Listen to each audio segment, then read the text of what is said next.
Assalamualaikum warahmatullahi wabarakatuh. Halo kawan, selamat sore. Kembali bersama aku Amar di channel Mars TV. Hari ini masih bersama Bang Rahmat Syawal. Apa kabar Bang? Alhamdulillah sehat walafiat, insyaallah. Melanjutkan perbincangan kita di episode sebelumnya Bang. Ya. Yaitu benarkah Imam Mahdi telah datang di Indonesia? Ya. Nah, itu bagaimana Bang? Dari Abang sendiri? Iya, kemarin kan Abang cerita ya bahwa Abang pernah menjadi narasumber di seminar UIN Sumatera Utara. Seminar dengan judul Benarkah Imam Mahdi telah datang di Indonesia? Tanda tanya. Di tahun? Di tahun 2016 itu. Oh, tidak salah. 2016 lah. Oke. Nah, betul. Nah, jadi ketika itu yang mengadakan seminar itu ketua panitianya Ferry Novirman, ya. Dia sarjana S2 antropologi, bekerja sama dengan Ikatan Mahasiswa Muhammadiyah, dengan lembaga pengkajian ahli sunnah wal jamaah itu. Oke. Gini Bang, bisakah Abang menceritakan kenapa seminar itu dibuat? Apalagi itu dibuat di Sivitas Akademi UIN Sumatera Utara. Ya. Jadi setahun sebelum itu, sekitar tahun 2015, itu ada di Mekah, ya, di Ka'bah, itu warga Indonesia mendeklarasikan telah datangnya Imam Mahdi. Nama beliau Zubir Amir bin Amir Abdullah, warga negara Indonesia, orang Medan, di Labuhan, menyatakan diri di Mekah. Qad jaa Imamul Muslimin wa huwa al-Mahdi al-Muntazar ismu al-Jabir Muhammad Zubir Amir bin Amir Abdullah. Sungguh telah datang Imam kaum muslimin, dialah Al-Mahdi yang dinanti, namanya Al-Jabir Muhammad Zubir Amir bin Amir Abdullah. Itu heboh, berita di Indonesia heboh, Di media nasional. di TV One segala macam. Akhirnya ketua panitia tadi ya berinisiatif, kenapa ini tidak kita seminarkan saja di UIN Sumatera Utara. Siapakah tokoh-tokoh yang hadir sebagai narasumber di acara tersebut? Jadi pada saat itu ketua panitia mengundang beberapa komunitas sebenarnya. Ya. Salah satunya adalah dari komunitas Himpunan Pemuda Sinar Sahid. Saya mewakili dari Himpunan Pemuda Sinar Sahid untuk berbicara.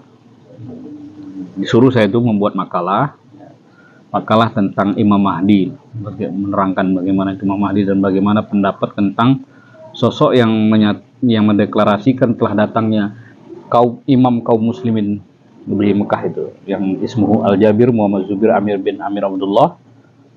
Di makalah itu harus diceritakan gitulah. Kemudian ada lagi dari dekan Fakultas Ilmu Sosial, itu namanya Pak Zainul Fuad. Nah, dia dekan Fakultas Ilmu Sosial UIN Sumatera Utara. Kemudian dari Kiai Rosid, Kiai Haji Rosid, itu dari Bandung. Dia itu sebagai ketua dari Yayasan Baiti Janati. Ada komunitasnya, mereka kelompok-kelompok yang memang menunggu kedatangan Imam Mahdi. Itu, jadi ada 3 lah sebagai narasumber, dan dihadiri ramai gitu dari berbagai macam kalangan, bahkan dari Ahmadiyah pun hadir saat itu. Itulah, jadi kalau bilang tokoh-tokoh yang hadir sebagai narasumber 3, sebagai pendengar banyak. Ada juga ustadz dari mahasiswa sendiri gitu. Dari mahasiswa itu sendiri ya. Banyak beberapa orang, mungkin nggak bisa saya sebutkan karena bukan panitia kan. Tapi seingat saya seperti itu. Banyak juga yang diundang sebagai pendengar, sebagai pemirsa ketika itu dari kalangan kelompok-kelompok Islam, dari Ahmadiyah dan lain-lain lah gitu. Nah, lalu ketika abang diminta menjadi salah satu narasumber, apa yang abang sampaikan di acara seminar tersebut? Ya, jadi saya buat makalah di situ, ya kan? Saya buat makalah, ya biasalah makalah itu kan pertama pembukaan, ya kan? Benarkah Imam Mahdi telah datang di Indonesia? Jadi di bab pertama saya bahas apa itu pengertian Imam Mahdi. Pengertian baik secara letterlek, secara bahasa maupun secara istilah. Itu saya kupas di situ. Secara bahasa seperti yang saya terangkan di bagian pertama tadi, part 1, bahwa secara bahasa imam itu artinya pemimpin Mahdi yang membawa petunjuk. Namun secara istilah Imam Mahdi ini kan sudah hal yang familiar bagi kita yang beragama Islam. Kalau mengkaji kitab-kitab hadis, di situ ada tertera bab khusus tentang Imam Mahdi, dan ulama-ulama pun banyak menyampaikan bahwa nanti di akhir zaman akan datang sosok Imam Mahdi yang akan menjadi pemimpin di dunia, akan mewujudkan keadilan. Nah, itu kan secara terminologi istilah tertentu. Namun sebenarnya agama-agama lain pun ada juga ada istilah yang mirip dengan Imam Mahdi, gitu ya, yang mereka juga nanti akan datang di akhir zaman, ya, menjelang hancurnya bumi ini atau kiamat. Contohnya di dalam agama Yahudi itu akan datang seorang Mesias, gitu kan. Umat Hindu akan datang juga reinkarnasi dari Krishna. Kemudian umat Buddha akan datangnya Buddha Maitreya, atau dari kalangan-kalangan Kejawen, Ratu Adil, gitu. Itu secara istilah itu abang kupas di dalam bab pertama itu tentang pengertian Imam Mahdi, baik secara bahasa maupun secara istilah. Lalu di situ juga abang akan jelaskan sebenarnya berbagai macam pendapat tentang Imam Mahdi. Salah satunya pendapat yang memahami Imam Mahdi itu tidak sebatas letterlek. Itu pendapat pertama, ya kan? Ya, kalau ada di hadis katakan Imam Mahdi itu dari keturunanku, kata Nabi, yang namanya sama dengan namaku, nama bapaknya sama dengan nama bapakku. Ada yang berpendapat itu sebatas leksikal, sebatas letterlek saja. Seperti itulah dipahami, bahwa akan muncul nanti namanya Muhammad, ayahnya namanya Abdullah. Ada juga yang memahami itu tidak sebatas sesuai teksnya, gitu. Ada pengertian lain. Nah, tapi yang menarik di kalangan-kalangan tarekat atau tasawuf, mereka mengatakan bahwa semua manusia ini berpotensi untuk menjadi Imam Mahdi. Karena kan manusia ini kan diciptakan, salah satu fungsinya, tujuan dia diciptakan itu sebagai khalifah, sebagai wakil Allah di muka bumi, sebagai pemimpin. Nah, di kalangan tasawuf, tarekat, siapapun orangnya, unsur yang menciptakan manusia ini salah satu unsurnya unsur rohani. Unsur rohani itu adalah ruhnya Allah itu sendiri, gitu. Wa nafakhtu mir ruhi, ku ciptakan ruhku. Itulah manusia terdiri dari dua unsur. Jasmani ini berasal dari bumi, api, air, angin, tanah yang membentuk jasmaninya. Kemudian unsur ruh Tuhan. Nah, jadi bagi kalangan-kalangan yang mendalami tarekat tasawuf, nah, ada proses transformasi manusia ini dari yang awalnya mungkin dia berjiwa hewani menuju jiwa insani, menuju jiwa robbani. Nah, itu dengan metode kalau dalam tarekat atau tasawuf itu takholi, tahali, tajali.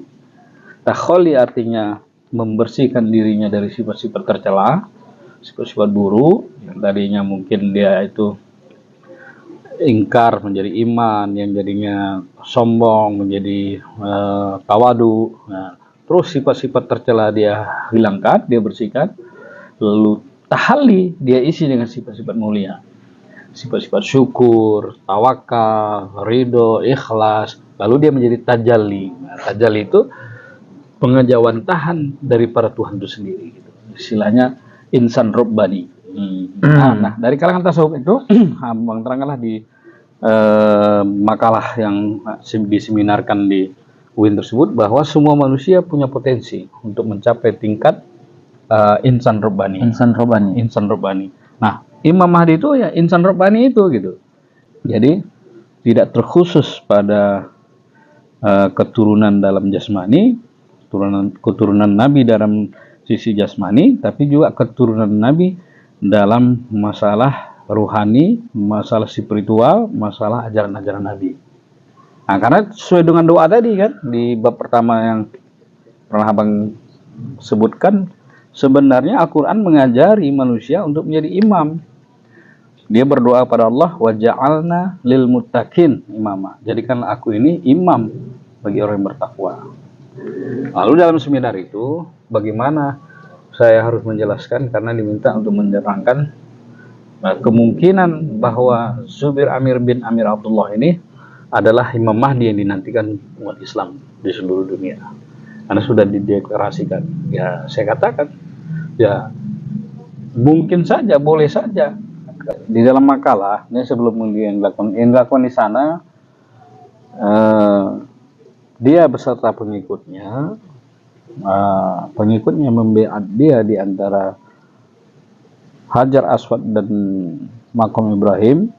Lalu mereka mendeklarasikan kalimat Qurja'a Imamul Muslimin wa huwa al-Mahdi al-Muntazor ismuhu al-Jabir Muhammad Zubir Amir bin Amir Abdullah, itu kan. Lalu di dalam makalah itu saya diminta untuk menerangkan sosok beliau.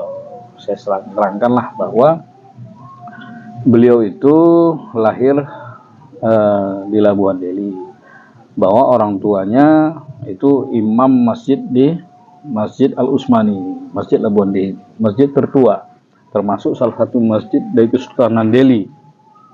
Di awal-awal Kesultanan Delhi masih berada di sekitar Labuhan, gitu kan. Di Kota Medan ya. Nah, kemudian Kota beliau Utara juga banyak mengkaji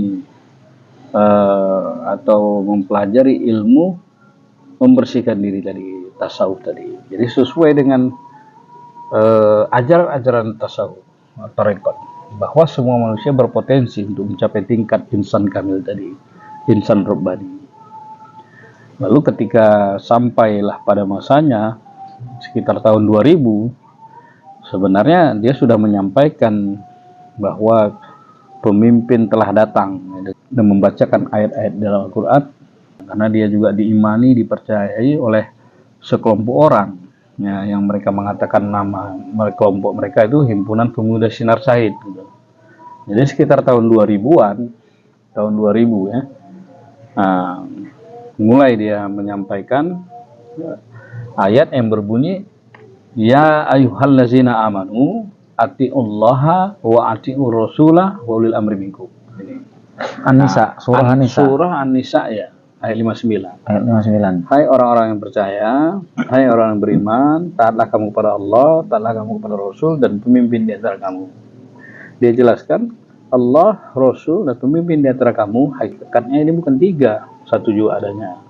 Untuk benar percaya kepada Allah yang tidak seumpama sesuatu, yang bukan A, bukan I, bukan dipikir, bukan dirasa, luar pikir, di luar rasa, itu ketika datang Rasulnya. Nah, digambarkan, kalaulah engkau hidup di masa Musa, ketika datang Musa, mengikuti Musa, benar telah mengikuti Allah, karena Allah ini kan laisa kamitslihi syai'. Jadi jawantah tajalli dari Allah saat itu ya Musa. Nah, ketika hidup sekitar mungkin 7.000 tahun yang lalu di masa Ibrahim, ketika mengikuti Ibrahim itulah mengikuti Allah. Nah, kemudian ketika hidup di 20 abad yang lalu, ketika mengikuti Isa, itulah mengikuti Allah. Nah, karena jawantah tajalli Allah di muka bumi ini ya itu tadi rasulnya tadi. Nah, ketika 14 abad yang lalu dengan mengikuti Muhammad, benar telah mengikuti Allah. Dia katakan sesungguhnya Muhammad, Isa, Musa, Ibrahim Ini bukan 4 dan Allah bukan 5, 1 juga ada. Sekarang datang kembali orang menyampaikan hal yang sama. Seperti yang dikatakan oleh hadis ya Bang ya. Nabi mengatakan namanya sama seperti namaku dan nama bapaknya sama seperti nama bapakku. Ya. Itu yang hadis yang kita sampaikan di part pertama tadi kan. Itu yang termasuk di dalam makalah. Iya, yang membuat dalam makalah itu saya sebutkan tentang surah An-Nisa 59 juga. Nah, jadi berpulang kepada audien, kepada peserta seminar ketika itu, apakah mau percaya dan tidak. Nah, ketika itu ada yang percaya, langsung diadakan beat ketika itu. Beat menyatakan percaya. Atau juga Dengan memang pemuda. menantikan, Iya. memang mereka menantikan Nah, figur daripada Imam Mahdi. iya. Nah, ini itulah acara di seminar itu. Kemudian ada juga yang berbicara dari dekan Fakultas Usuluddin ya, dari Fakultas Ilmu Sosial, Pak Zainul Fuad namanya. Kemudian dari Pak Rosid juga membawakan materi-materi tentang kepemimpinan ideal. Jadi istilah mereka kepemimpinan ideal karena Imam Mahdi kan istilah yang populer di dalam Islam gitu, dalam agama Islam. Oke Bang, pertanyaan terakhir Bang ya, sebelum kita mengakhiri perbincangan kita ini. Apa mungkin kepemimpinan Imam Mahdi bisa diwujudkan di Indonesia? Baik sebagai kepala negara atau sebagai Dewan Pertimbangan Presiden, seperti yang Abang katakan sebelum tadi. Ya, tergantung dengan kita, masyarakat Indonesia itu sendiri sebenarnya. Apakah bisa diwujudkan? Ya kalau kita semua sudah tercerahkan pemikirannya, dalam arti kita tidak neko-neko, ya tidak menunggu Imam Mahdi yang seperti hayalan turun dari langit, itu tidak akan mungkin terjadi kalau itu seperti itu, menurut saya. Artinya Imam Mahdi itu ya sebagaimana layaknya manusia, dia akan berproses seperti prosesnya manusia, ini dilahirkan, kemudian dia anak-anak, kemudian dia remaja, dewasa, lalu dia mendapat pencerahan dari dia memproses dirinya seperti Nabi Muhammad tadi kan juga memproses dirinya dan Allah beri hidayah dia, Allah beri petunjuk. Nah, bagaimana dia menyatakan dirinya sebagai orang yang mendapat hidayah? Tentu dengan deklarasi menyatakan diri.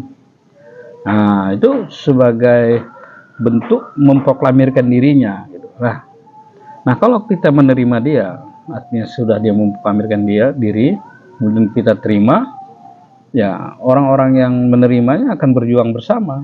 Boleh jadi kalau untuk di Indonesia kita tempatkan dia sebagai itu tadi Dewan Pertimbangan Presiden, Atau supaya kepala presiden negara. merujuk pada dia, menjadikan dia sebagai sumber pengetahuan, sumber hukum, fatwa-fatwanya seperti apa. Atau ya boleh jadi menjadi langsung yang memimpin negeri ini gitu. Nah, itu tergantung kesediaan kita sebagai masyarakat Indonesia. Berbeda dengan negara Iran memang kan, negara Iran memang menyiapkan, tapi siapakah sosok yang datang ditunggunya? Itu juga belum ada sampai sekarang. Gitu Bang ya. Itu dia. Oke Bang, baiklah. Terima kasih atas ulasan-ulasan yang telah Abang berikan kepada pemirsa Mars TV ya. Baiklah kawan-kawan semuanya, demikian tadi perbincangan kita perihal tentang benarkah Imam Mahdi telah datang di Indonesia, yang mana mudah-mudahan dari apa yang telah disajikan ini, perbincangan ini mendapat suatu petunjuk, pencerahan, mungkin sebuah informasi tentunya kepada masyarakat umum agar lebih mendalami, lebih memahami makna ataupun esensi yang sebenarnya. Terima kasih kami ucapkan. Kita akan kembali lagi di episode selanjutnya. Assalamualaikum warahmatullahi wabarakatuh. Salam persatuan, Ahad.